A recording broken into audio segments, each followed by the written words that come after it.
खुश आमदीद ancient tales Urdu में।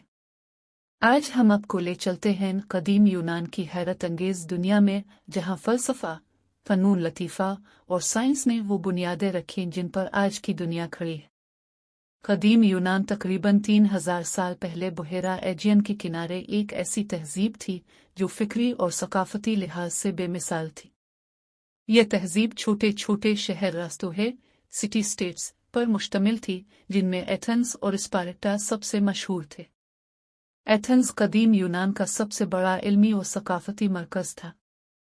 यहाँ सुकरात, अफलातून और अरस्तू जैसे अजीम फ़लसफ़ी पैदा हुए, जिनके ख़यालात आज भी दुनिया के निसाब का हिस्सा हैं। उनके नज़रियात ने इंसानी सोच और हुकूमत के उसूलों को बदल कर रख दिया। कदीम यूनान का फ़िन तामीर दुनिया भर में मशहूर है। पार्टीनून, पार्थनान जैसी इमारतें उनकी इंजीनियरिंग और जमालियात का मुनबोलता सबूत हैं। सतूनों का डिज़ाइन, तनासुब और बारीकी आज भी जदीद आर्किटेक्चर के लिए एक रहनुमा है। ओलंपिक गेम्स की बुनियाद भी कदीम यूनान में रखी गई। हर 4 साल बाद ओलंपिया में मुनक़िद होने वाले ये खेल मजहबी और सकाफ़ती त्यौहार समझे जाते थे। आज का जदीद ओलंपिक उन्हीं रवायात का तसलसल है। कदीम यूनान के माहिरीन ने साइंस और रियाजी में हैरत अंगेज तरक्की की। पाथागोरस, पिथागोरस, अर्शिमिदस, आर्किमिडीज और हिप्पाक्रेटिस जैसे साइंसदानों ने इजादात और उसूल वज़ा किए जो आज भी इस्तेमाल हो रहे हैं। दुनिया में पहली बार अवामी हुकूमत का तसव्वुर कदीम यूनान के शहर एथेंस से आया।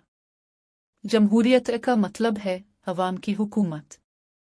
ये वही निज़ाम है जिसने बाद में जदीद दुनिया की सियासत को मुतासिर किया।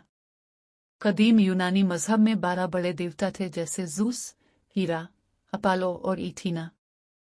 इन देवमालाई कहानियों ने न सिर्फ मजहबी अकायद बल्कि आर्ट, थिएटर और शायरी को भी मुतासिर किया।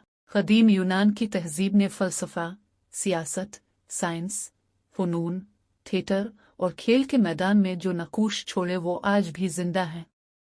मग़रिबी दुनिया की सकाफ़त और कानून साज़ी बड़ी हद तक इसी तहज़ीब के उसूलों पर कायम है। ये थी कदीम यूनान की हैरत अंगेज़ तहज़ीब की एक झलक। अगर आपको ये वीडियो पसंद आई तो एंशंट टेल्स उर्दू को सब्सक्राइब करें। अगली वीडियो में हम किसी और कदीम तहज़ीब के पोशीदा राज आपके सामने लाएंगे। देखते रहिए एंशंट टेल्स उर्दू।